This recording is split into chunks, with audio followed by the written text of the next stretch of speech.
Bismillahirrahmanirrahim. Assalamualaikum warahmatullahi wabarakatuh. Alhamdulillah, alhamdulillahilladzi bi ni'matihi tatimmus shalihat kama yuhibbu rabbuna wa yarda. Asyhadu an la ilaha illallah wahdahu la syarikalah wa asyhadu anna Muhammadan abduhu wa rasuluh. Allahumma shalli wa sallim wa barik wa an'im ala sayyidina Muhammadin wa ala alihi wa sahbihi wa man tabi'ahum bi ihsanin ila yaumiddin. Amma ba'du. Alhamdulillah kita bersyukur kepada Allah Subhanahu wa taala. Allah berikan kepada kita nikmat iman, Islam, istiqomah, nikmat waktu untuk bisa mau bertolabul ilm, dan ini merupakan nikmat yang sangat besar dari Allah Subhanahu wa taala, karena akar muasal dari segala hal yang ingin kita lakukan itu landasannya harus ada ilmunya. Apalagi yang akan kita pelajari berkaitan dengan ibadah, ya, sehingga kita seyogyanya untuk membekali ibadah kita itu dengan landasan ilmu. Pada kesempatan pagi ini, insya Allah kita masih di sesi yang terakhir atau kedua dari fikih toharoh, yaitu fikih bersuci. Kita sudah bahas di pertemuan sebelumnya dari fikih toharoh itu berkaitan dengan air, kemudian berkaitan dengan najis, dan berkaitan dengan wudhu, ya, wudhu. Nah, kita akan sedikit menambahkan beberapa kasus yang biasa muncul di kalangan masyarakat. Kita coba angkat beberapa kasus, ya. Jadi kalau ada yang mau ditambah silakan ditambah, ya. Artinya persoalannya apa gitu. Pertama tentang at-talafud binniyah, ya. Tentang hukum melafalkan niat. Jadi yang pertama yang harus kita pahami, semua ulama sepakat tidak ada yang berbeda bahwa niat itu tempatnya di hati. Semua ulama sepakat, tidak ada yang berbeda. Nah, cuma masalahnya muncul perbedaan ketika niat yang di dalam hati apakah perlu dilafalkan. Nah, itu. Jadi yang jadi apa? Yang jadi pembahasan di kalangan para ulama. Misalnya ketika ingin wudhu misalnya, apakah dia harus melafadzkan niatnya, nawaitul wudhu li raf'il hadasil asghari gitu misalnya, kan, ya. Atau ketika ingin sholat juga, ya, usolli fardhu subhi dan seterusnya, apakah harus dilafadzkan? Nah, di sini mahallul khilaf, ya. Di sini ada perbedaan di kalangan para ulama. Ya, mudahnya kalau antum meyakini niat itu dilafadzkan, ya dilafadzkan aja. Tapi kalau nggak dilafadzkan, jangan maksa orang untuk melafadzkan. Kenapa? Karena niat itu posisinya di dalam hati. Nah, kalau tadi coba apa antum, ya, antum perhatikan, antum berangkat dari tempat tinggal atau dari asrama ke sini, antum talafut biniat nggak? Antum talafut biniat, masya Allah, ya. Nawa itu gimana? Eh, antum ketika berangkat dari asrama ke sini pakai diniatkan nggak lafadznya? Eh, nawa itu nawa itu tolabal ilmi ila LAC gitu bagaimana? Tidak, kan? Pokoknya antum secara niat, itikat kuat, ingin berangkat untuk thalabul ilm, sudah selesai. Ya, kan? Tidak perlu dilafadzkan. Apakah ketika kita ingin makan misalnya, apa juga harus pakai talafut biniyat? Nawaitu al-akla gitu, kan, ya. Enggak harus, ya. Tapi sekali lagi, kalau dalam salah satu ya, saya pernah praktekin, ya. Anak pribadi pernah melakukan. Karena kalau saya sendiri secara pribadi, ya, saya pribadi kebetulan eh, yang saya ikuti itu tidak dilafadzkan niat. Tetapi saya pernah coba melafadzkan niat. Coba saya. Ya, nggak salah, kan? Oh, fikihnya juga boleh kok. Nah, ketika dalam kondisi ini kan ada salah satu fatwa para ulama, ya, terutama dalam mazhab Syafi'i. Nah, ketika kita dalam ibadah itu merasa kurang mantap, kurang yakin, kurang bisa menghadirkan hati, maka mulailah ibadah dengan niat yang dilafadzkan gitu.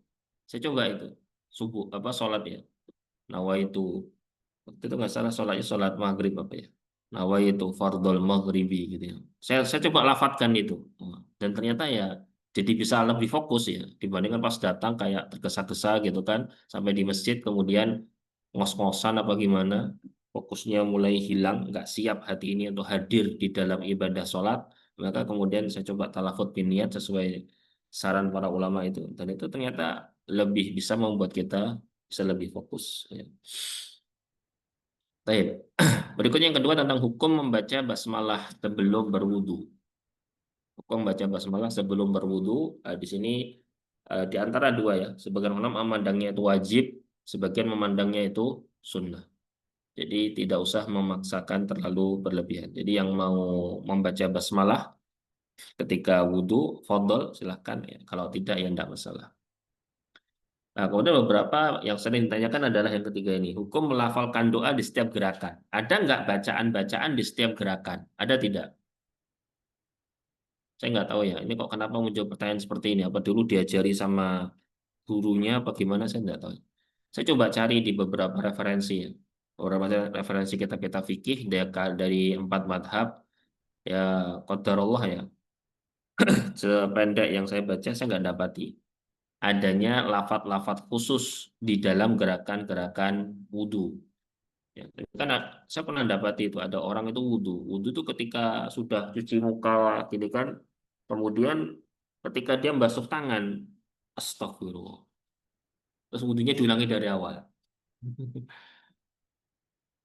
Ya saya nggak nanya, cuma ada orang nanya, nih Pak, kenapa Pak kok wudhu istighfar Pak? Woi saya tadi lupa membaca bacaan saat apa menggosok tangan ketika wudhu. Pikir saya, wah ada bacaannya tadi. Saya nggak dapet ya. Jadi bacaan di dalam wudhu itu, wallah alam, sependek yang saya baca itu ada dua. Yang ada riwayatnya dari Nabi itu ada dua. Pertama saat sebelum berwudhu itu dengan baca basmalah. Yang kedua adalah sesudah wudhu itu dengan membaca doa wudhu.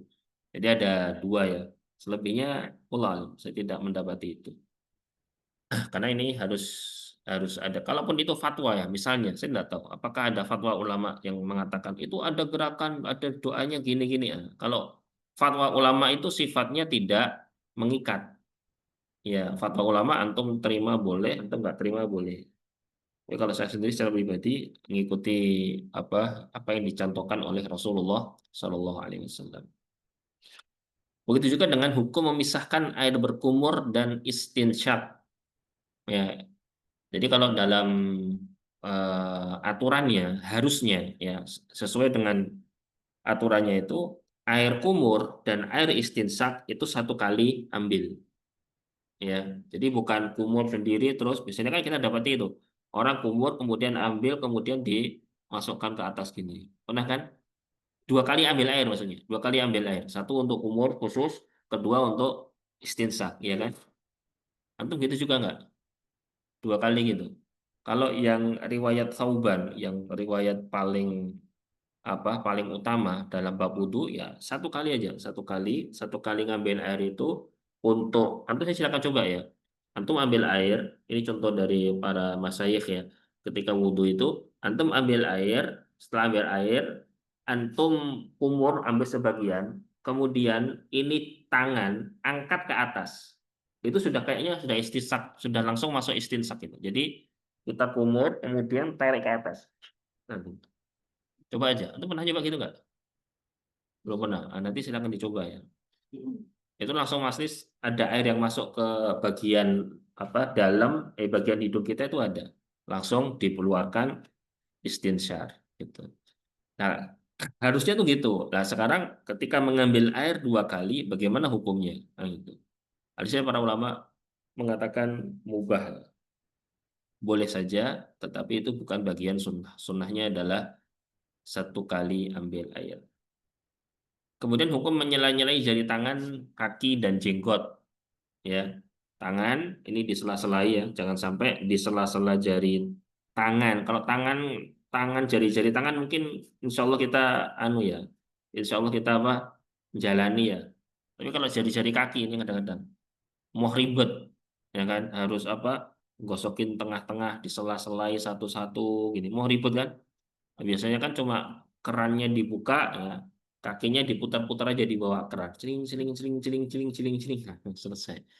Nggak digosok-gosok gitu, nggak, gitu ya. Harusnya yang ada riwayatnya, meskipun dhaif ya, itu pakai kelingking ini ya, pakai kelingking kiri. Nah, ini disela-selai di jari-jari kaki, pas kaki tapi ya, pas kaki. Baik. Kemudian hukum berwudu dengan obrolan atau amalan di luar wudu. Nah, boleh nggak?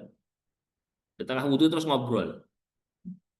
Nah, wudu, setelah wudu, terus kita bilang, gimana? Udah matang belum? Nah, boleh nggak? Nggak boleh sama sekali. Ya, ini semua berkaitan dengan satu tema yang sudah kita angkat kemarin ya, yaitu al-muwalah. Mualah itu mualah itu tartib wal mualah, urut dan dia tidak ada jedanya. Nah, itu hukumnya bagaimana gitu ya. Sebagian ulama mengatakan itu wajib, sebagian mengatakan itu sunnah. Kalau mengatakan wajib berarti tidak boleh membuka obrolan, tidak boleh. Tidak boleh berbicara ya. Tapi kalau itu sifatnya mengikuti pendapat yang itu sunnah ya, maka apa lebih baik untuk dijaga ya. Walaupun ternyata harus ngobrol ya, tidak terlalu panjang ya. Ya kalau misalnya wudhu di tengah-tengah wudhu masih basuh tangan tiba-tiba ngobrol karena nasi gorengnya udah matang gitu misalnya kan. Terus malah makan ya wes, batal kabeh malah. Ya. Baik. Berikutnya tentang hukum menggunakan air berlebihan. Hukum menggunakan air berlebihan dan ini banyak sekali ya. Air itu standar air yang dipakai untuk berwudu, wudu ya, itu berapa? Berapa? Air untuk wudu itu berapa? Satu, satu kula. Oh, satu kula kebanyakan. Iya. Nabi itu wudunya satu mud, satu mud. Mud itu seperempat sok. Ya, antum tahu zakat fitrah? Zakat fitrah itu satu sok, iya kan? Nah ini seperempat dari satu sok itu berapa berarti? Ya tergantung satu sok berapa kilo dulu, gitu kan? Kalau kita anggap madhab, eh, kita ambil misalnya madhab Hambali, satu sok itu 3 kilo. Kalau 3 kilo itu berarti kita Syafi'i deh ya. Ya, kita anggap aja kita madhab Syafi'i. Kita ambil madhab Syafi'i 2,5 kilo, gitu kan ya. 2,5 liter, konversinya kan sama. Kilo sama liter kan sama kan. 2,5 liter air dan itu kemudian dibagi 4. Berapa berarti? Kisaran berapa? 2,5 bagi 4 berapa? Hah? Ya kurang lebih kisaran 600 mili ya. Kurang lebih. 600 sampai 700 mili. Aqua itu berapa mili? Aqua berapa? 600. Oh, bukan 400 ya? Bukan. 600. Oh, ya segitu berarti ya. Bisa tuh, kudus gitu. Bisa. Boleh nggak? Eh, wudhu aqua gelas itu loh. Aqua gelas itu. Bisa nggak? Cobalah. Bisa, bisa. Insya Allah bisa. Saya saya sendiri biasanya kalau praktek wudhu di depan anak-anak ya pakai satu gelas aqua itu masih sisa kok. Ya, masih sisa. Ya, asalkan wudhunya nggak wudhu wudhu semua bajunya sampai basah-basah itu udah apa mubadzir ya. Jadi ada di dalam wudhu itu bab zolim kepada air. Itu zolim kepada air. Kenapa? Ya buang air berlebihan. Nah, itu ada dalam bab fikih itu ada dan itu hukumnya makruh ya. Tidak sampai kepada haram. Nabi SAW bersabda wudhu itu satu-satu atau dua-dua atau tiga-tiga. Faman zada faqad asa'a wa dzalama. Kalau sampai lebih dari 3, maka dia telah berbuat buruk dan telah berbuat zalim. Ya. Jadi kalau wudhu itu maksimal 3 kali, tapi dengan ketentuan air yang eh, hemat lah, bahasa mudanya gitu ya, hemat. Ya. Jadi jangan sampai kemudian mubadir air. Tidak boleh ya, hukumnya apa? Makruh. Ya. Kemudian hukum berwudhu di kamar mandi, boleh tidak? Sah tidak wudhunya di kamar mandi? Sah tidak? Nah, sah ya. Hukum wudhu di dalam kamar mandi hukumnya sah. Cuma sebagian ulama mensyaratkan tidak boleh menghadap ke kloset. Ya, menghadap ke kloset itu nggak boleh. Kemudian hukum berwudhu kondisinya telanjang, boleh nggak? Telanjang, boleh nggak? Karena nggak kayak kan di dalam kamar mandi harus telanjang, boleh nggak? Nah, sekarang pertanyaan wudhu itu ibadah bukan?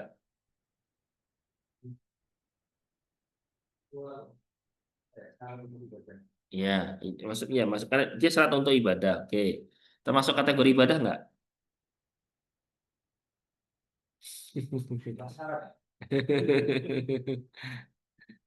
Iya.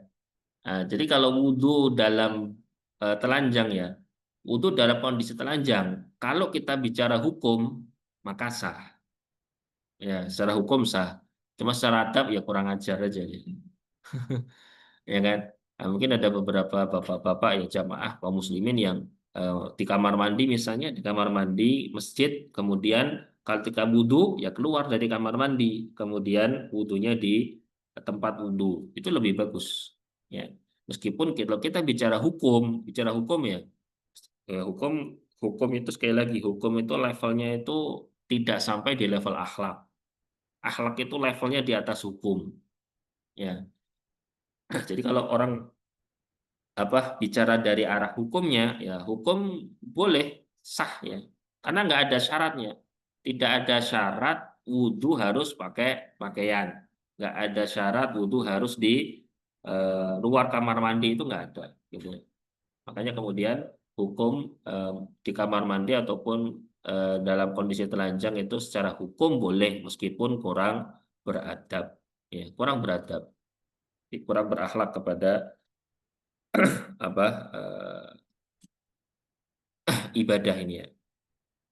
Ya kayak orang sholat laki-laki ya namanya laki-laki ya sholat asalkan dia pakai penutup aurat paling minimalis selesai. Ya, sah ya kan.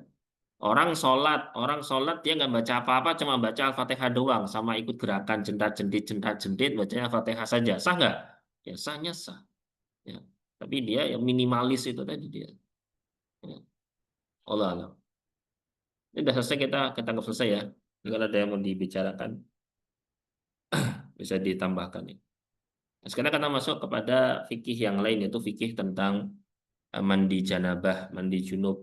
Ya, mandi junub itu secara definisi dia adalah menyiramkan air yang suci dan mensucikan. Ingat ya, airnya suci dan mensucikan dan itu disiram ya ke seluruh badan. Makanya kalau berendam sudah termasuk mandi junub belum? Berendam, ya kan? Nyemplung ke kolam renang, tiba-tiba keluar, alhamdulillah, saya sudah mandi junub. Ada nggak? Sebagian kecil ada fatwa gitu ya. Niatnya, niatnya saya berenang mau mandi junub.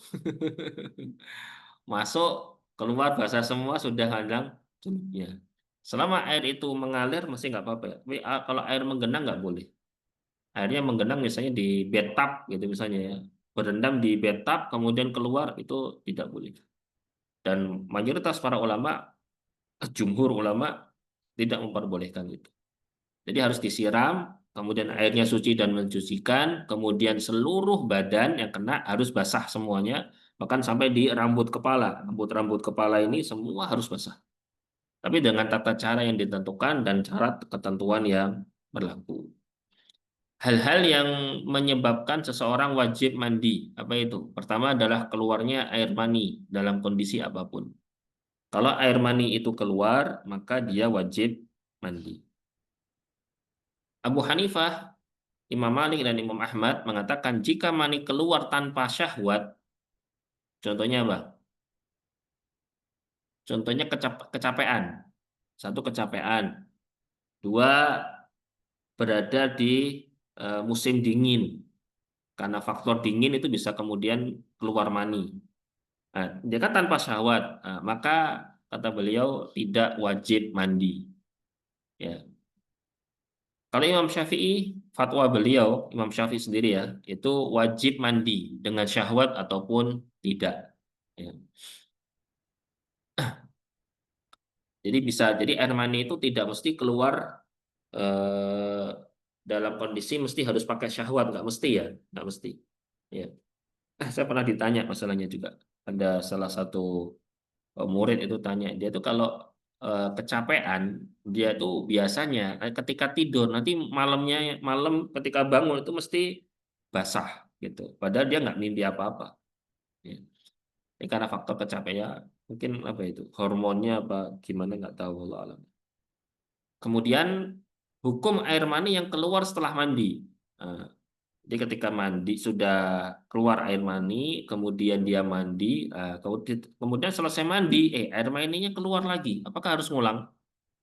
Nah, Imam Abu Hanifah berpendapat ini tidak mengulang, sedangkan ulama-ulama bermadzhab Syafi'i wajib mandi lagi.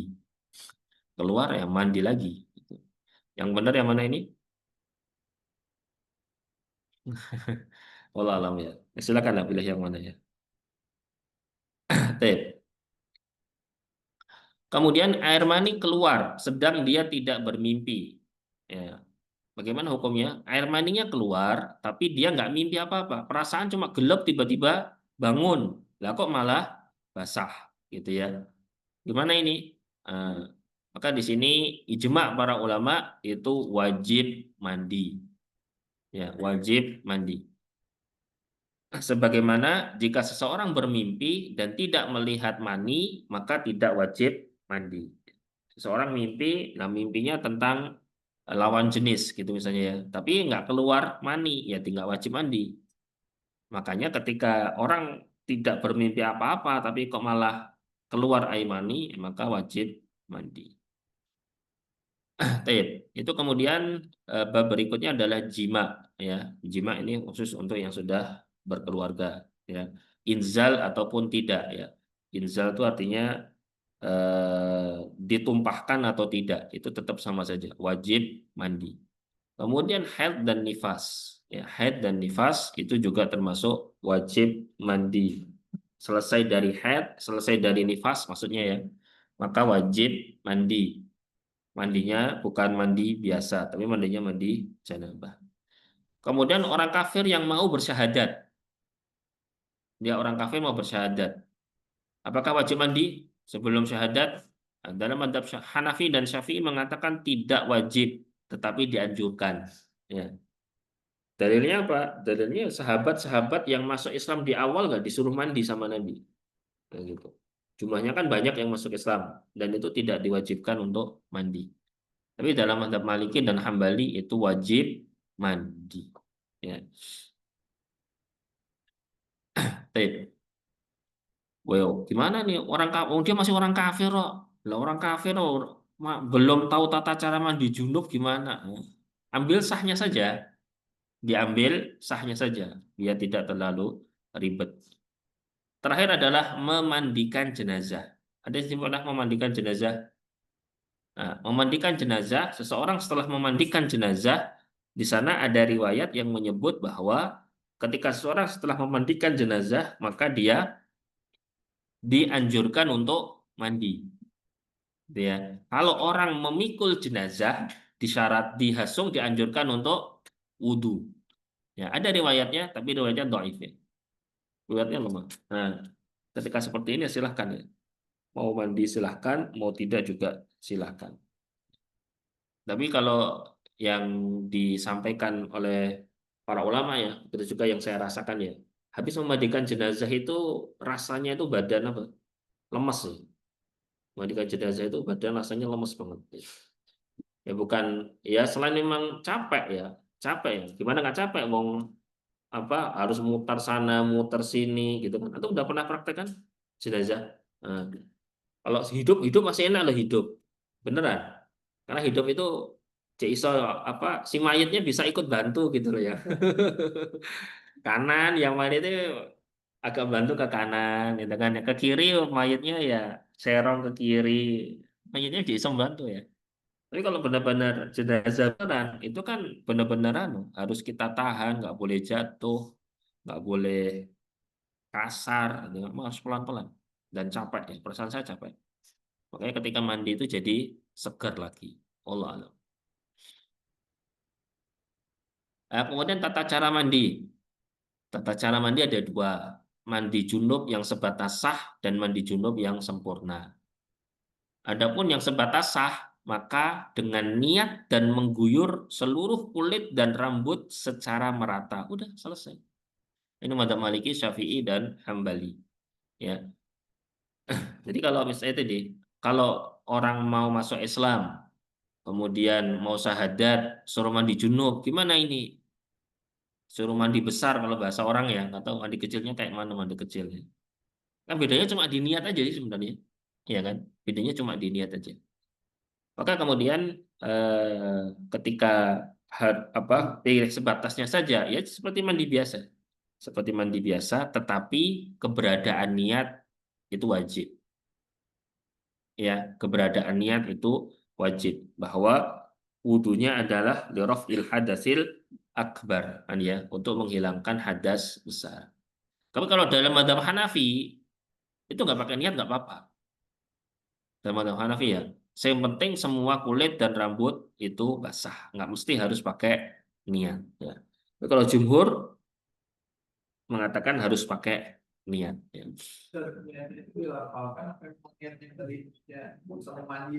Hmm, itu tadi Zat, kembali ke pemahamannya gimana? Kalau mau dilafalkan boleh, kalau nggak dilafalkan di hati saja sudah cukup, bisa. Jadi kalau mau mandi pakai tata cara semuanya kan agak ada urutannya kan, ribet, biur biur biur niat doang, selesai insya Allah. Ya,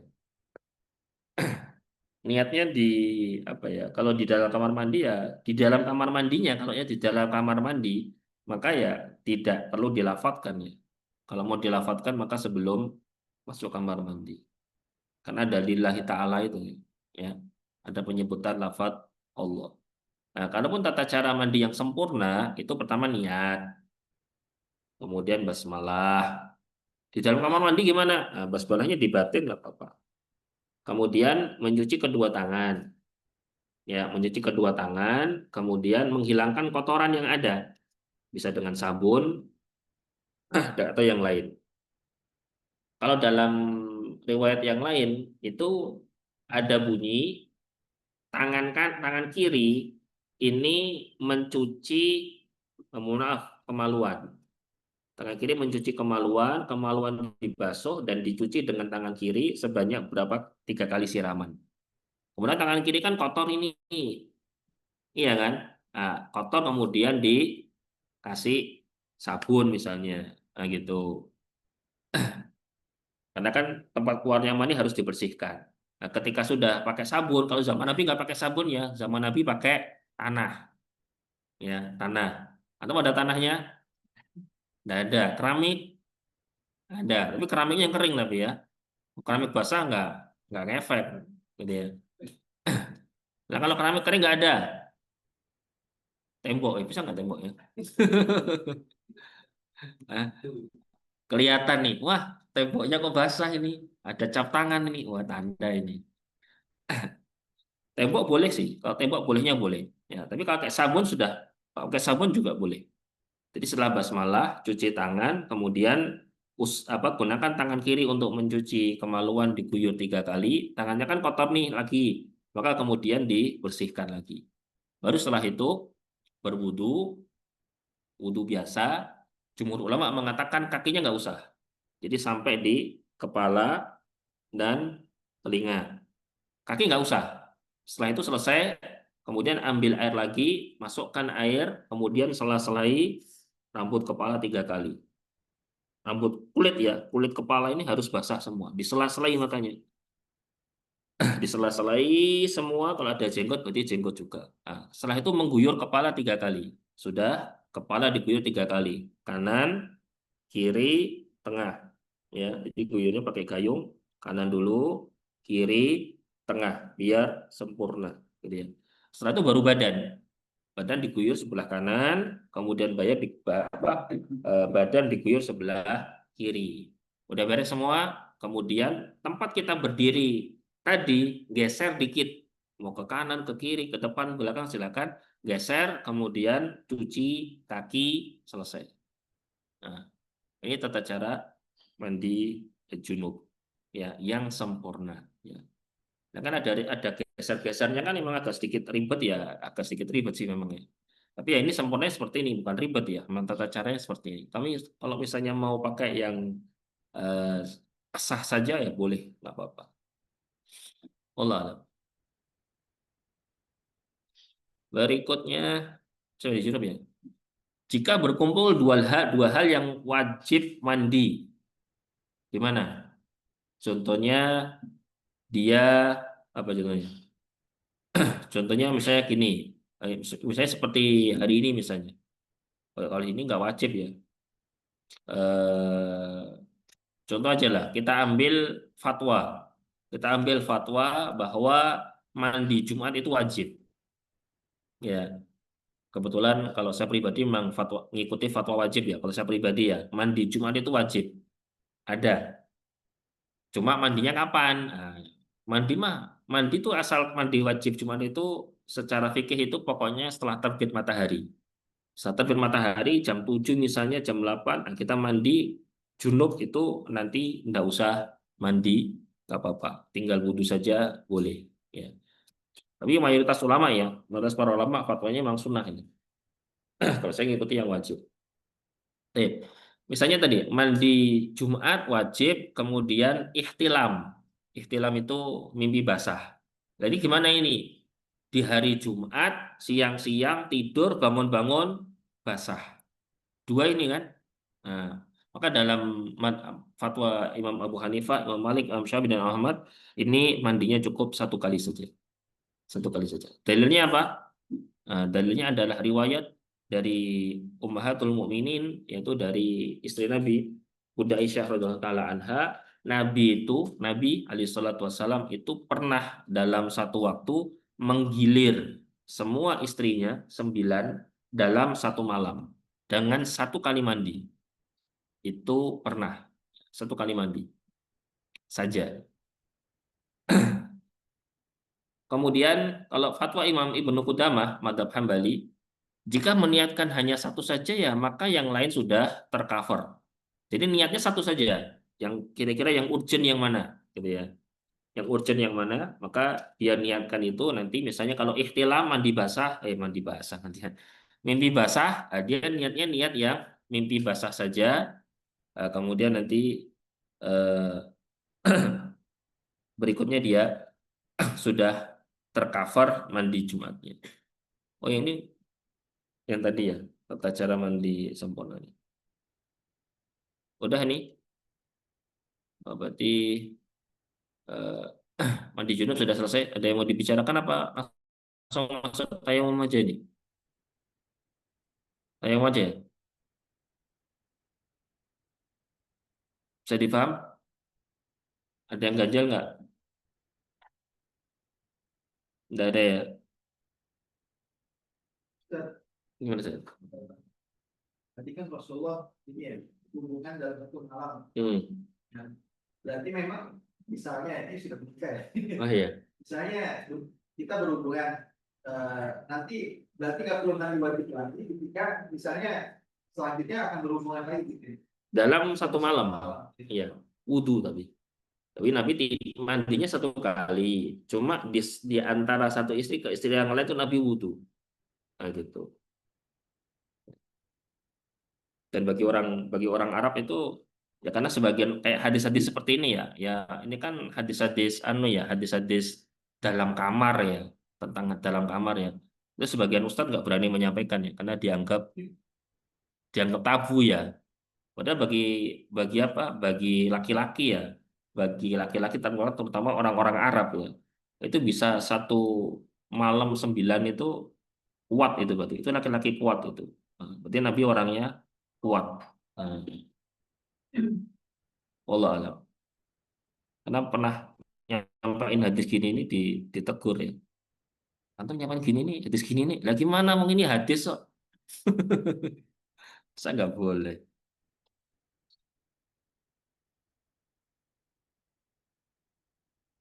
Itu artinya Bukhari ya. Bukhari Muslim. Sahih. Cukup ya. Lanjut.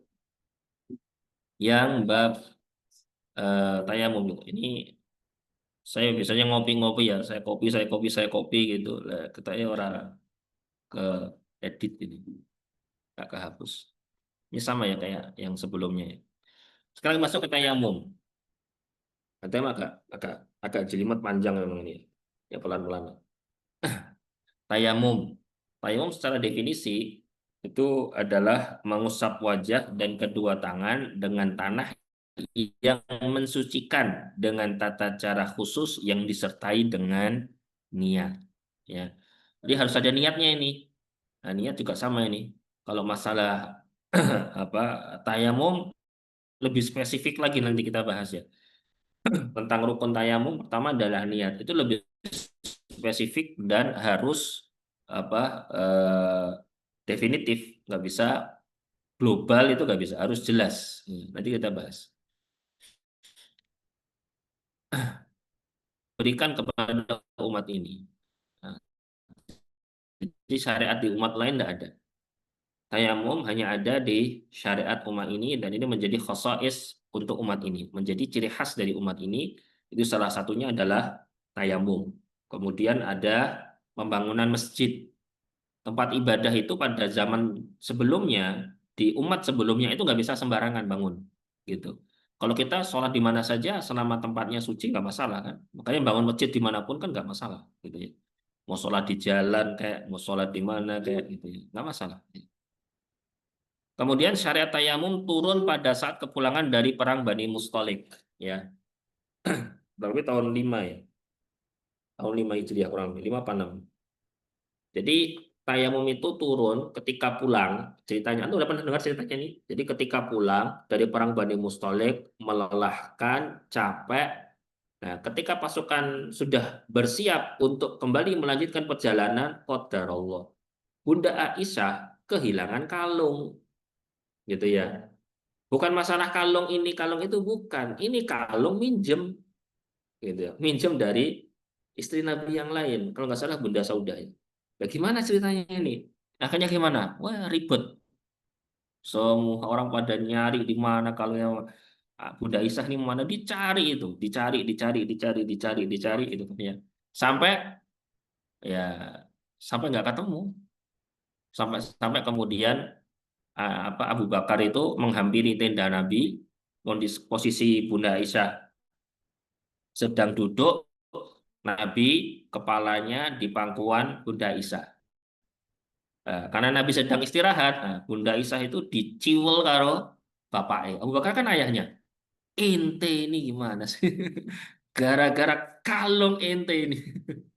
Gara-gara kalung anti ini kita nggak berangkat-berangkat ini.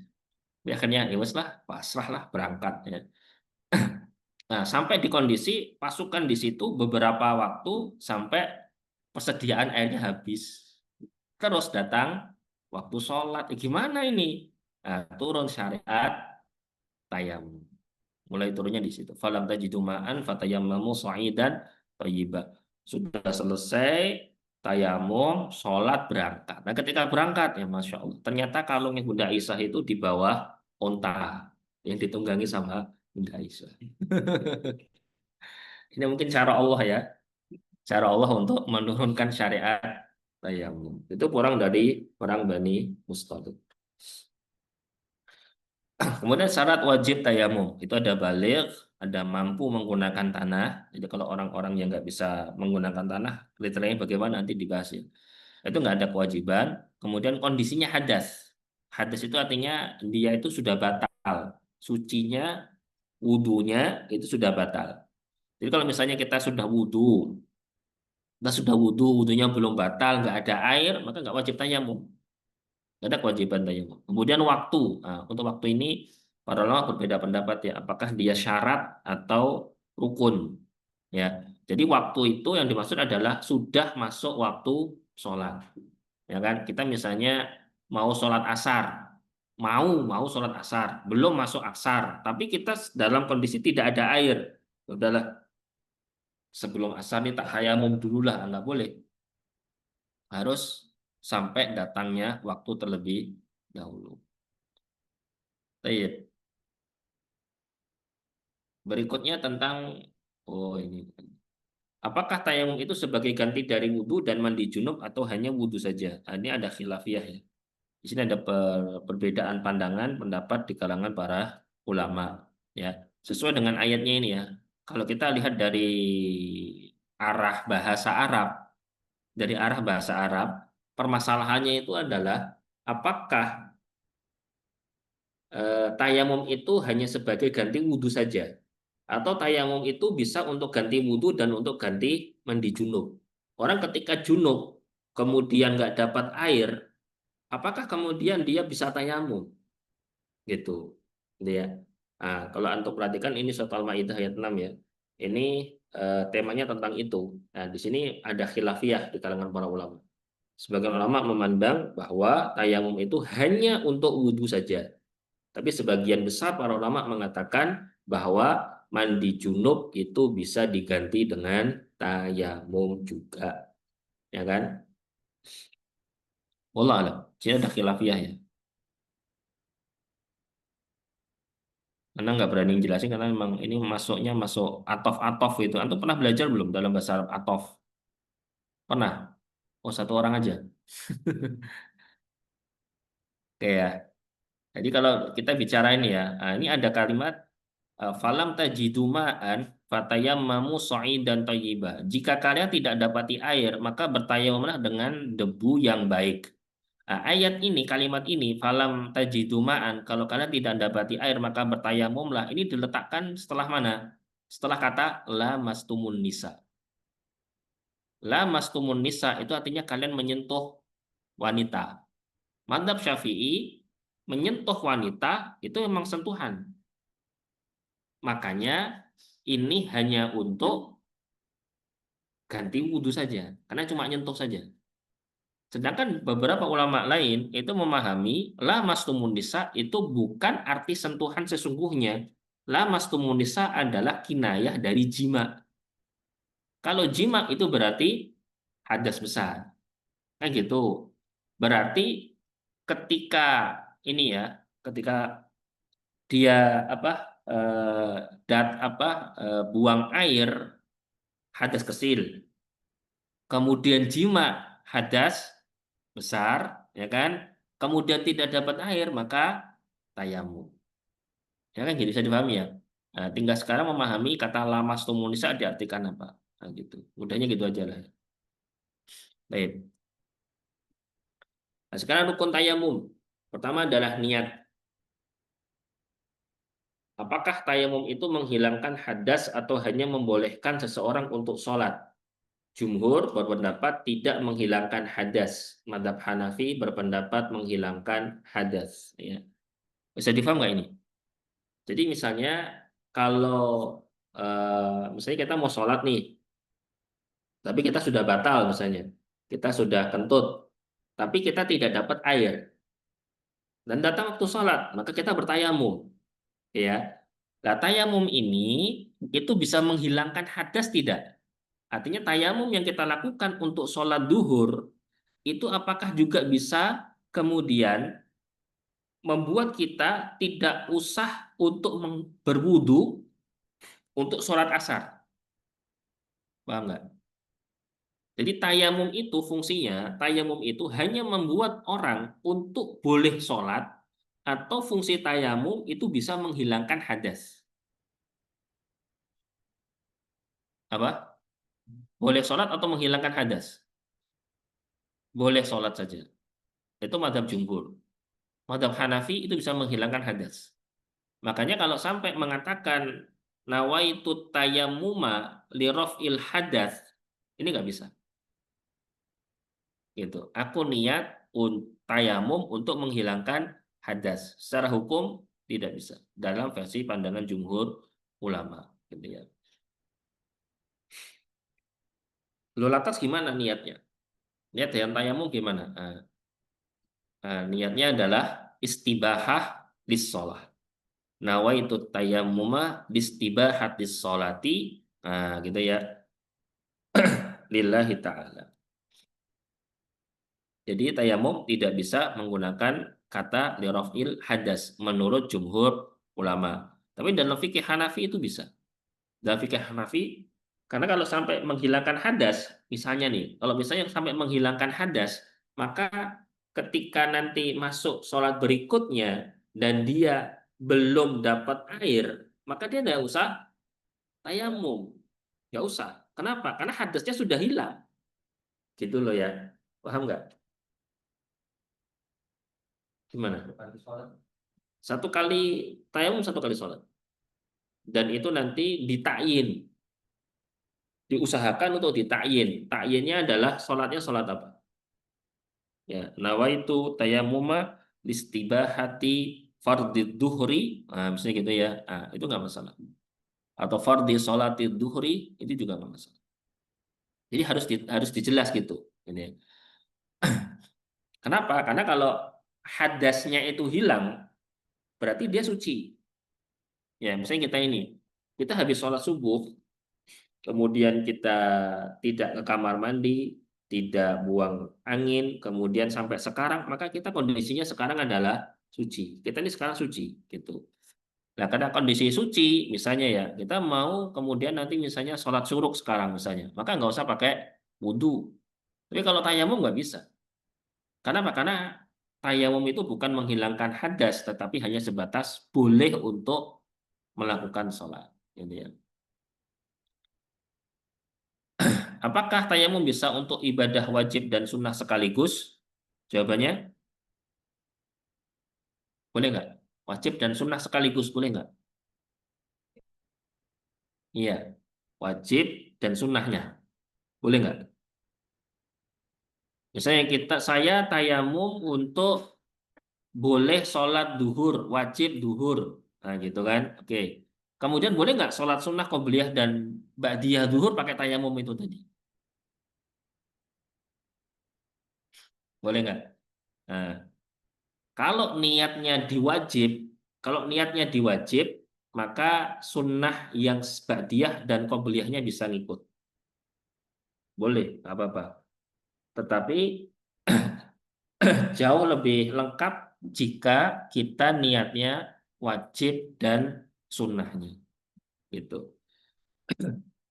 Sehingga jadi lebih panjang ini. Nawaitu tayammuma listibahati fardi sholati dhuhri qoblaha wa ba'daha sunnatan lillahi ta'ala. Lebih panjang lagi nih. Angel, ya angel niatnya niat batin wae. Niat batin bahasa Indonesia insya Allah bisa. Berarti kalau untuk sholat jamak dalam perjalanan kita kayak berarti kayak itu 2 kali. Tayamumnya pakai niat jamak gitu. Iya, jadi tayamum nggak bisa untuk semua sholat, tergantung kondisinya gimana gitu. Karena bagi musafir, alasan sebagai musafir sendiri peluang boleh tayamumnya ada. Sebagai musafir ya, itu lebih besar. Cuma tadi ketika tayamum harus pakai niatnya spesifik jelas. Sholatnya untuk sholat duhur, asar, jamak. Gitu. Boleh tidak Bapak? Oke. Kan kalau misal ada air, tapi airnya itu dingin banget, gitu kan. Soalnya pernah dengar gitu, kayak di daerah mana, misal di daerah mana, gitu kan, airnya dingin banget, hampir mendekat gitu. Itu boleh, saya nggak kayak gitu. Ya. Takut khauful barot ya itu ada pembahasannya. Takut kepada eh, dingin yang berdampak kepada kesehatan jika ya kalau bahasa kita sekarang ya, bahasa kita sekarang. Jika itu sudah dikonfirmasi oleh dokter, nggak masalah. Misalnya antum ini alergi dingin. Nah, sudah dikonfirmasi sama dokter kan, berarti itu dia dari ahli bisa kita jadikan sebagai apa dalil. Tapi kalau cuma sebatas takut saja, eh, maka tidak ya. Maka perlu untuk masih tetap untuk wudhu. Ya. Masih tetap untuk wudhu, nggak masalah. Ya pernah ini ya. Saya itu dulu ke mana ya? Ke Batu ya, Malang ya. Oh Malang itu, woi. Mana itu? Ar-Rahmah ya, Pondok Pesantren Ar-Rahmah Hidayatullah Malang itu ya. Karena istri dulu ngajar di sana. Masuk kamar mandinya saja, kamar mandinya itu kering loh. Kamar mandinya itu keramiknya kering. Itu dingin. Saya itu sampai masuk, pasti ingat ya, masuk kamar mandi nginjak, masuk kaki kiri itu langsung keluar kamar mandi saya, nggak jadi kamar mandi saya. Nggak pernah ya. Padahal itu kering loh, nggak basah sama sekali itu. Bisa sedingin itu ya, Masya Allah. Tapi kalau akan ada orang-orang alergi dingin kan ada. Ya, nah, itu orang-orang sudah terkonfirmasi seperti itu, apalagi dokter yang sudah memberikan informasi itu bisa dijadikan sebagai hujah. Ketika sangat dingin, jangan pakai air. Malah jangan ya, antum tayamum aja bisa, boleh. Tapi kalau kita gini ini selama masih menggunakan air masih normal-normal saja ya, maka kita pakai wudhu, ya, pakai air. Apa insya Allah. Kalau misalnya ada es, berarti esnya dicair dulu. Uh, Misalnya Es. kayak kita berada di negara bagian utara dan kita di musim ini, itu Hmm. nggak ada air yang langsung, air yang cair gitu, Hmm. pakai es. Nah, pakai es itu perlu dicair dulu apa boleh es diremes gitu kan? Air es ya. Oh, saya nggak baca ya, nggak tahu ya esnya. Olah namanya es bisa nggak ya? Olah alam. Saya nggak baca di apa di kitab Mausu'ah ini nggak saya temukan bahasan es. Karena kan ini kan telurnya kan di kondisi Arab yang besar. Hmm. Kalau di kondisi di bagian utara kan ini Hmm. bagian utara bagian selatan ini itu bisa lagi beres. Hmm. Baik. Ma hukmu al-wudu bisalt? Apa hukum berwudu dengan air es? Ya. Al-wajib fil wudu. Sudah kita bahas kemarin kalau nggak salah ya. Al-wajib fil wudu ghusnul a'dha bil ma wa dzalika la yakunu illa bisailanil ma wa jarayanihi 'alal a'dha. Yang wajib di dalam wudu itu adalah mencuci anggota badan dan itu tidak terjadi kecuali dengan air yang mengalir. Ya kan? Fala yakfi husul al-balal dan tidak cukup hanya sebatas basah saja itu nggak cukup. Jadi dia harus airnya mengalir. Wa alaihi fa in kana salju khafifan ya saya baca terjemahnya aja ya.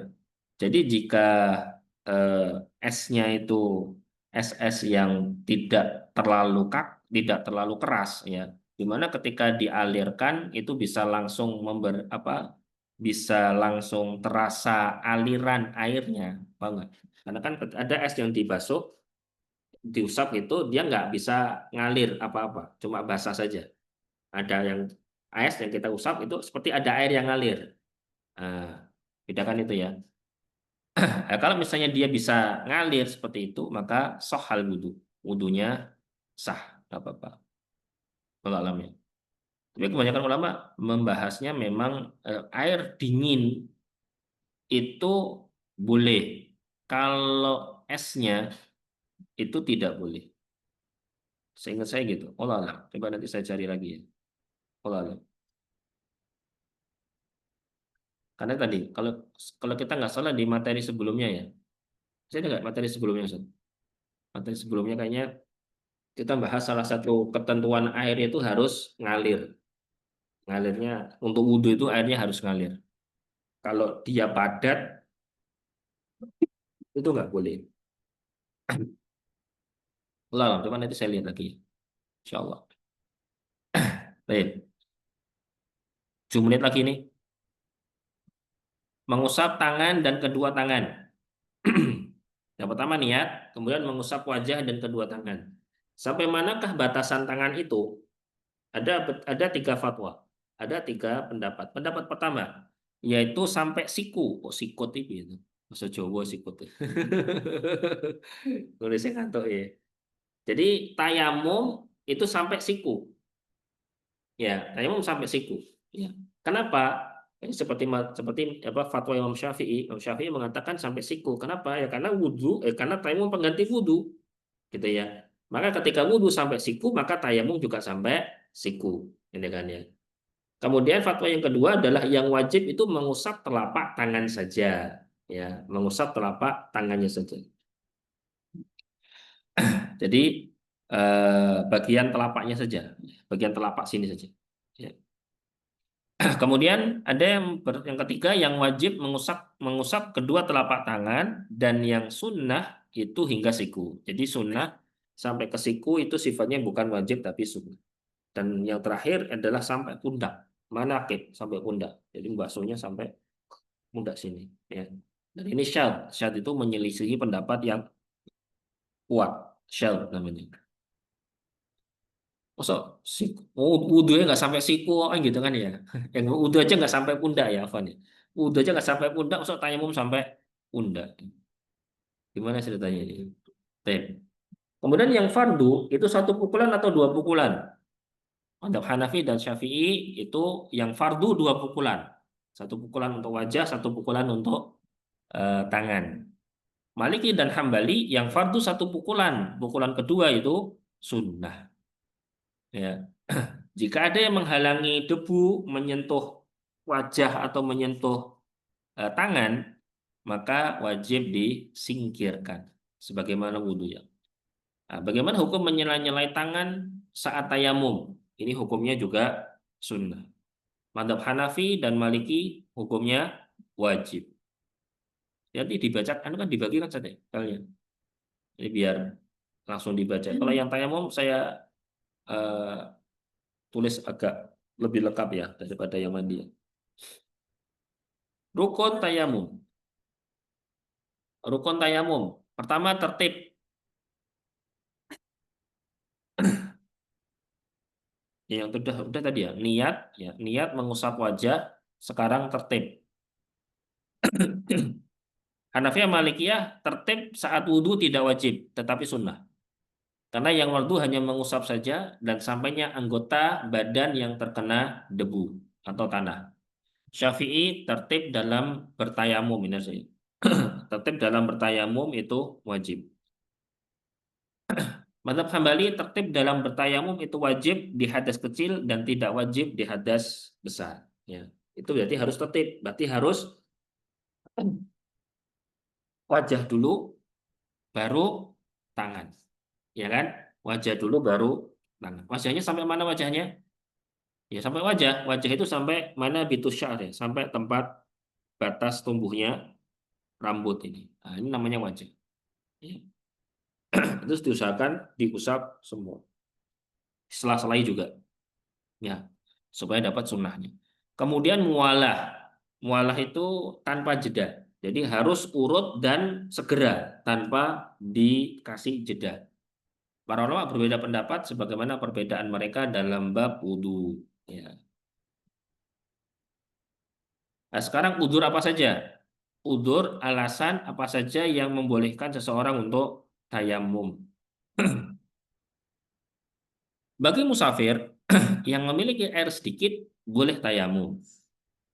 Ya, tapi wajib menggunakan sebagian air, kemudiannya sisanya diusap dengan tayamum jika hadas besar. Jadi ketika musafir, kemudian airnya dikit, kalau airnya dipakai nanti nggak dapat minum misalnya, maka tayamum nggak apa-apa. Tapi kalau itu hadas besar, maka dia harus memakai sedikit dari airnya tadi untuk bisa membasahi badan. Nah, selebihnya nanti bisa pakai tayamum. Itu mazhab Syafi'i dan mazhab Hambali. Mazhab Hanafi, Maliki langsung tayamum aja. Hadas besar langsung tayamum aja. Jadi air itu nggak usah dipakai. Jadi ini kasusnya musafir, nggak ada air tapi dikit. Apa yang harus dilakukan? Nah gitu. Kalau hadas kecil, tayamum langsung aja, nggak apa-apa. Kalau hadas besar, mazhab Syafi'i dan Hambali itu sebagian air digunakan, meskipun dikit, untuk membasahi badan, sisanya tayamum. Kalau Hanafi dan Maliki langsung tayamum aja. Nah gitu. Ya. Nah, kemudian jarak jauh dari keberadaan air. Jadi seorang musafir itu dikategorikan boleh tayamum jika dia dengan keberadaan air itu jaraknya berapa jauh. Madhab Hanafi 1 mil. 1 mil itu berapa? Berapa kilo? Ya, nggak salah 1,1 betul mas. 8 ya? 1,8 ya? 1 mil itu kan 1,8 kilo coba dilihat itu.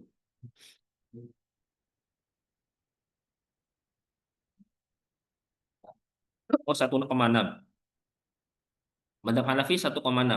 Jadi kalau jarak musafir, posisi kita sekarang di sini, kemudian 1,6 kilometer ke sana, itu di situ baru ada air, maka sekarang kita tayamum nggak apa-apa.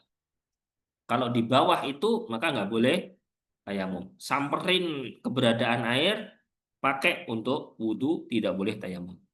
Madhab Maliki 2 mil, lebih panjang lagi nih, lebih jauh lagi ya. Kalau Syafi'i 400 diro. 400 diro berarti berapa meter ini? 400 diro.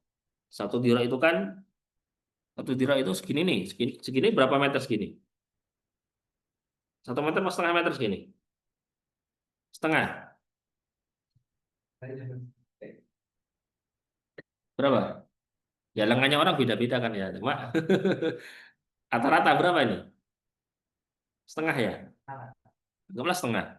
Kalau setengah berarti kalau 400 meter, berarti berapa meter? 400 diro ya? 400 diro berarti 200 meter ya? Iya kan? Berarti sangat pendek sekali 200 meter ya. Nggak terlalu jauh gitu ya. Kita di sini 200 meter ke sana adalah sumber keberadaan air. Nah, kita di sini boleh tayamum. Pendek juga ya. Imam Malik dan Imam Syafi'i mensyaratkan harus mencair air terlebih dahulu sebelum tayamum. Sedangkan Abu Hanifah tidak mensyaratkan. Jadi harus berusaha dicari dulu musafir itu airnya. Nah, kalau madhab Hanafi langsung pakai aja, nggak apa-apa. Ya, kemudian tidak mampu menggunakan air seperti sakit yang dapat lebih parah atau menunda kesembuhan saat menggunakan air. Kemudian kebutuhan kepada air. Ya, kita punya air, tapi ini untuk minum.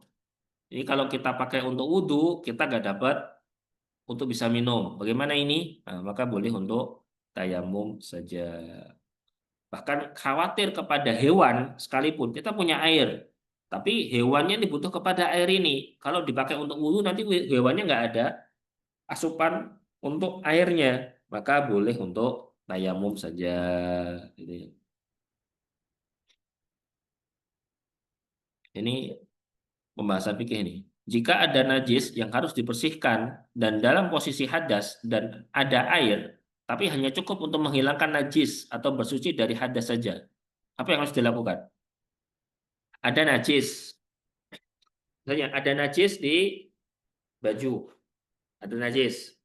Tetapi dia hadas juga. Ada air, tapi airnya bisa hanya untuk salah satu saja. Menghilangkan najis atau digunakan untuk bersuci dari hadas.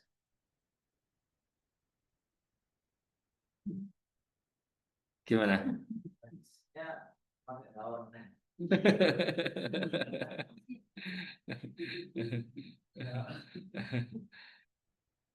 Gimana? Ya ini bahasa apa? Jadi dibersihin dulu najisnya baru dimakai hadasnya tayamum. Nah, itu fatwa Ibnu Qudamah ya. Fatwa Ibnu Qudamah karena bersucinya itu bisa pakai tayamum, sedangkan najis tidak bisa pakai tayamum, ya kan? Maka airnya digunakan untuk membersihkan najis dan kemudian untuk bersucinya kita bisa pakai tayamum. Ini adalah fatwa dari Imam Ibnu utama.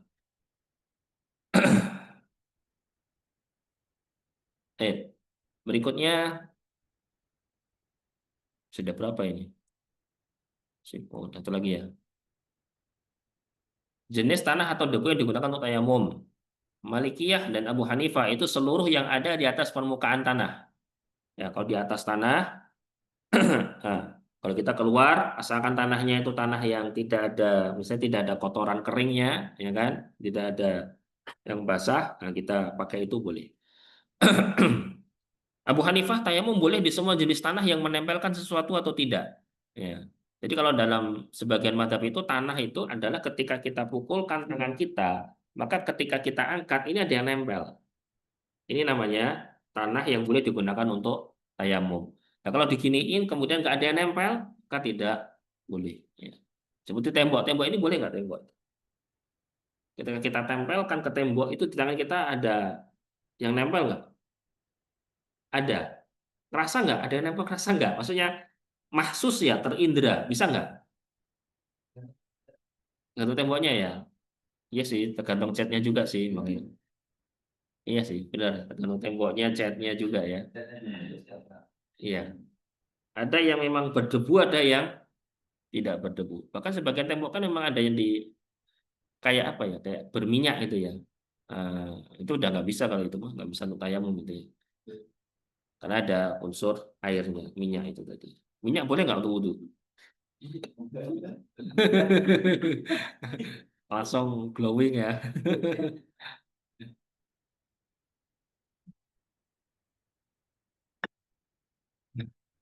Kalau tayamum di abu, boleh nggak?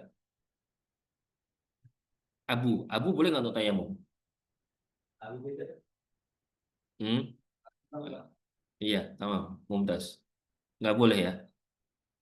Tayamum di abu, di arang itu nggak boleh. Dia harus soid. Karena kalau arang, arang jelas. Kalau arang dia dari kayu, bukan dia bukan tanah arang. Ya, itu nggak boleh. Tapi debu juga sama ya. Kalau abu bukan debu ya. Kalau abu itu kan dia bukan tanah, ya kan? Dia kan misalnya bekas kayu yang udah dibakar itu kan, maka nggak boleh. Dia statusnya adalah kayu, gitu ya, bukan tanah, ya. Maka nggak boleh. Kemudian apa ini? Tadi udah tadi. Syafi'iyah, ulama mazhab Syafi'i dan Hambali tayamum hanya boleh pada tanah yang suci dan terdapat debu yang menempel pada tangan dan tidak boleh tayamum pada tanah liat yang basah. Jadi ketika nempel, ya ketika dipukulkan tangan harus ada yang nempel di tangan. Ya kalau enggak maka tidak boleh. Kemudian sunnah-sunnah tayamum ini sebagai anu aja ya. Sunnah-sunnah tayamum di situ ada membaca bismillah, tertib, muallah, menempelkan kedua telapak tangan setelah memukulkan ke tanah, ya. Jadi setelah memukulkan ke tanah itu digosok ini, ya. Kemudian menghadap kiblat, memulai dari yang kanan, menyela-nyelai jari. Nah, ini salah satu hal yang harus diperhatikan ketika tayamum itu adalah harus melepas cincin. Cincin harus dilepas. Kenapa? Karena kalau orang wudhu cincin tidak dilepas nggak apa-apa, karena karena air masih ngalir. Kalau tayamum nggak bisa, karena debu sifatnya nggak ngalir, iya kan? Maka cincin harus dilepas saat bertayamum. Pembatal-pembatal tayamum itu sama seperti seluruh yang membatalkan wudhu dan mandi, kemudian melihat keberadaan air atau mampu menggunakan air, meskipun hanya sekali aja, dan itu jarak yang terlalu lama, ya jarak yang terlalu lama. Jarak apa ini? Jarak di apa itu? Jarak bertayamumnya ya. Jadi tayamum itu tidak boleh terlalu lama. Misalnya orang sholat duhur kemudian jam 1 lah, jam tepat awal waktu lah. Tapi dia baru mau sholat sunnah ba'diyah jam 2. Nah, kan terlalu lama ini. Nah, dia ketika mau sholat sunnah ba'diyah jam 2 dia harus tayamum lagi gitu. Meskipun niatnya juga untuk sholat sunnah. Terakhir, ini yang biasa dibahas oleh para ulama adalah faqitut tahurain. Orang nggak dapat air, nggak dapat tanah atau debu untuk tayamum. Gimana yang harus dilakukan? Sholat tidak? Iya, oh, dia hadas. Dia hadas. Meskipun ini kondisi sangat jarang ya. Kalau kita di Indonesia, insya Allah hampir nggak dapat ini ya. Tapi ini dibahas mungkin karena ada beberapa pertanyaan ya. Gimana?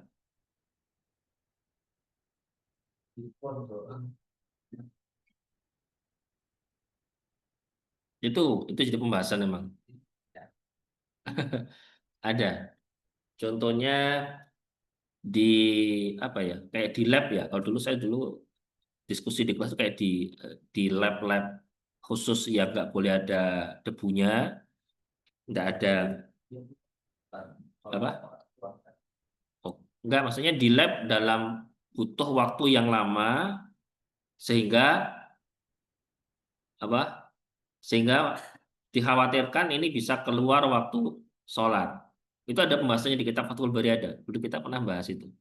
Pas jadi santri tapi dulu ya. Saya ingat saya ada. Itu gimana gitu. Jadi waktu di dalam lab itu dalam waktu yang sangat lama. Kenapa? Karena kebutuhan untuk melakukan uji lab mendapatkan hasil yang segar. Oh, sekarang kan pakai mesin rata-rata ya. Banyak pakai mesin ya lab-lab itu ya. Zaman dulu kan mungkin masih manual ya, wajar aja lah. Kalau sekarang kata hasilnya bisa langsung keluar ya.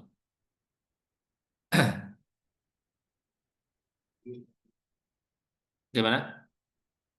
Tetap sholat. Gimana? Bersuci. Diblokir sama oksigen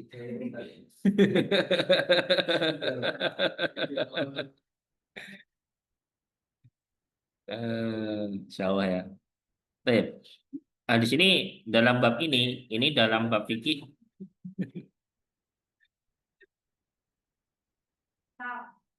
Terjebak di kendaraan umum. Tapi maksudnya misalkan nih konteksnya sholat subuh, terus terjebak nih karena lupa untuk ini sebelum naik itunya, tapi apa namanya harus naik segera. Terus akhirnya kan harus sholat di kendaraan. Terus harus nah itu gimana tuh? Ya Bu, kalau masa nggak sholat subuh gitu. kalau saya pribadi ya beberapa kali makan perjalanan, terutama rute-rute jauh itu, bisa ada toiletnya. Nggak ada toiletnya, saya pakai air mineral. Ya, pakainya dikit, dikit, kayak gitu. Ya ada yang jatuh basah, basah kemudian jatuh ya ada, tapi tetap kondisinya nggak bisa tayamum. Saya dulu sempat tanya kepada Syekh, ketika kondisi di dalam kamar, di dalam bus, apakah boleh kita tayamum pakai jok? Jok di depan kita itu, pep, tayamum pakai itu boleh tidak? Kita musafir. Kata Syekh, ada air nggak? Ada, pakai air aja. Nah, ya, gitu. Kata Syekh gitu. Dan saya tidak yakin, kata beliau, saya tidak yakin kalau jok jok apa jok bus itu ada debunya. Nah, versi beliau gitu. Kayak beda ya. Kalau joknya jok lama kan ya. Ya kata bisnya juga kan, kalau bisnya bis-bis yang nggak ada AC-nya, AC-nya mati harus buka jendela kayak bis-bis zaman dulu itu. Nah itu kan jelas ada debunya itu, insya Allah ya. Kalau bis-bis AC kayaknya dikit debunya ya. Ulah. bisa pakai Pakai itu ya. Oh, saya malah nggak tahu saya. Kalau saya hubungannya sama iya. Kalau saya pas umroh kemarin atau pas ya kalau di Indonesia kan cuma beberapa jam ya. Kalau pas umroh kemarin kan sempat melalui beberapa sholat itu ya ke kamar mandi, wudhu aja. Iya.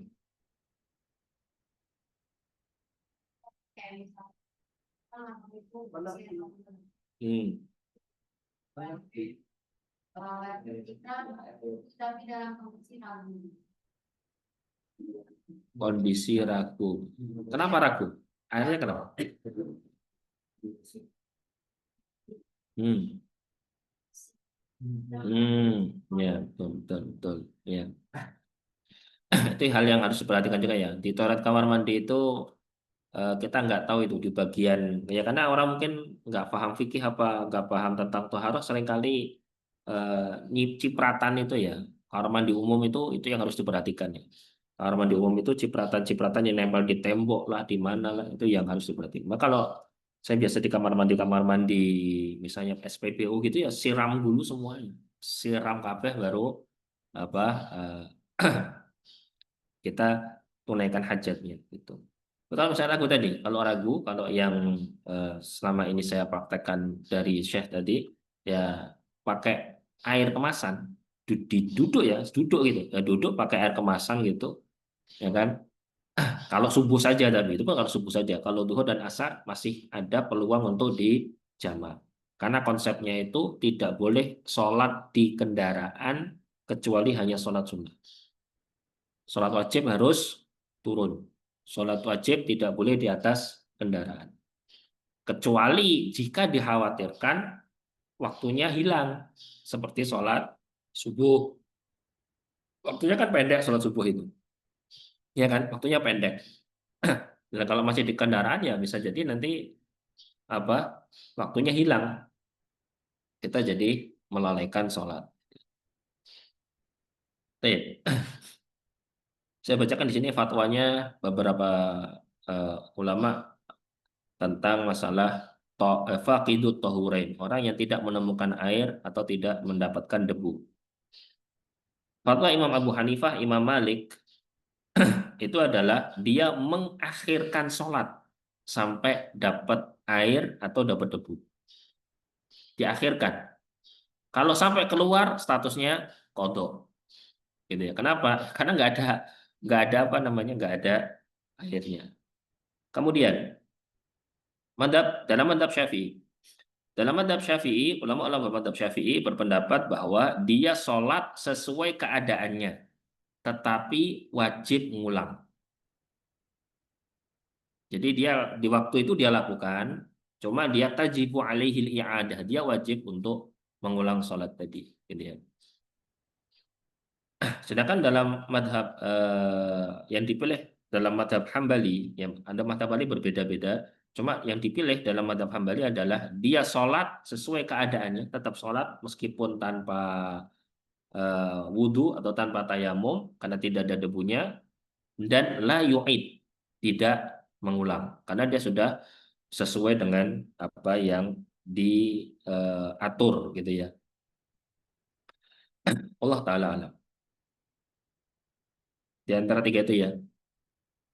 Eh, bisa jadi sholat di waktu itu silahkan, entah nanti dikodok atau tidak, diulang atau tidak, kemudian atau tidak sholat sama sekali dulu, dia lebih menunda sampai dapat air, sampai dapat debu yang bisa untuk tayamum, maka boleh juga, tidak masalah. Wallah alam. Ini masuknya ke fatwa ya. Ya. Itu kalau jadiannya nggak ada air atau debu, kalau kita pakai debu itu belum ada air. Gitu kayak gitu. Kayak tadi ada aset di grup ini sudah ada aset di kita dimungkin kita cari itu kan jadi air. Nah itu air sama nggak kayak air dari air makan atau air tahu? Ya juga sih. Itu masuk air mutlak nggak ya gitu itu ya? Ya itu yang saya tanya. Itu masuk air mutlak tidak? Karena kan sifatnya ada yang berubah ya. Ya, Iya kan? air itu kan. Iya. Itu kan itu kan hidrogen cair atau masih gas sama gas tapi dicairin jadi satu bisa bikin begitu. Nah kita boleh nggak pakai air dari hasil itu? Wallah alam. Bingung saya, nggak tahu saya. Coba nanti saya tanyakan ya. Wallah alam. Tapi saya pikir itu sesuatu yang mustahil. Pasti kan orang akan berada di lab. Saya kan di kampus juga ada lab ya. Pasti ada yang minum. Saya mungkin orang itu nggak akan minum selama 6 jam, 7 jam itu orang akan gitu ya. Nah, yang bisa pakai air minum ya. Iya bisa. Air gunungan atau air. Ya, ya. Sesuatu yang mustahil kalau memang kondisinya di lab dalam waktu yang lama dan dia nggak main pasti ada air. Karena dia harus tutup asupan cairan tubuh dia sendiri. ataupun untuk ya buang air kecil lah. Kalau di zaman sekarang mungkin ya sulit mendapati, hampir jarang ya dapat ini ya. Tapi faktanya ini memang dibahas di beberapa kitab fikih itu kan menunjukkan memang ini ada kasusnya gitu kan. Di masa dulu ada kasus. Kalau zaman kita sekarang sudah jauh lebih cepat ya, jauh lebih cepat dalam apa perkembangannya. Dan kasus-kasus seperti ini harusnya lebih, orang aja mikir sekarang kita di Indonesia mikir oh, di mana nggak ada debuan gitu kan ya, iya kan, nggak boleh di Indonesia. Air insya Allah melimpah insya Allah. Tapi kalau termasuk air itu apa nggak? Yang mana? Yang tadi air Nah itu saya nggak tahu itu. Harusnya gimana? ya itu statusnya boleh. Iya. Gua nggak tahu. Saya mau bilang harusnya nggak berani saya. Takut salah saya. Tanya dulu aja lah. Soalnya saya nanti diingetin ya di materi berikutnya. Jadi kita sudah cukupkan ini. Jadi karena insya Allah di fikih, materi fikih berikutnya kita bahas sholat ya. Kita akan bahas apa tema sholat insya Allah. Atau mudah-mudahan satu pertemuan selesai. Karena harus ngejar apa? Ngejar waktu antum juga kan ya. Mudah-mudahan satu pertemuan bisa selesai. Saya usahakan. Insya Allah. Ya pada intinya nanti saya usahakan untuk saya tulis di slide-nya sebanyak mungkin. Nanti tinggal antum baca-baca saja ya. Jika kurang apa? Jika waktunya nggak cukup, insya Allah. Jadi saya diingetin itu ya, masalah H2O tadi itu ya. Oksigen sama oksigen. Iya nggak apa-apa. Ya nggak apa-apa. Saya nggak tahu masalahnya, saya nggak tahu masalahnya kan. Nah, saya nggak tahu terus gimana, saya nggak tahu. Coba saya tanyakan ya, insya Allah. Ada salah satu apa? Salah satu siapa itu? Salah satu orang lah ya. Nah, beliau juga paham fikih, dan beliau juga sering ngajar gantian juga sama saya, dosen apa MIPA ya, Ustadz Mulyono. Apa? Iya, kayaknya wakil dekan ya, wakil dekan satu apa ya. Dia sering sering ngobrol sama saya tuh beliau. Kenal nggak? Nggak kenal. Bukan Mulyono Mulyono Solo ya. apa? Kan. Tapi ya, soalnya kita sambung di kesempatan berikutnya, insyaallah. Barakallahu fikum, wafaqanallahu jami'an, subhanakallahumma rabbana bihamdika, asyhadu an la ilaha illa anta, astaghfiruka wa atubu ilaik. Alhamdulillahirabbil alamin. Assalamualaikum warahmatullahi wabarakatuh.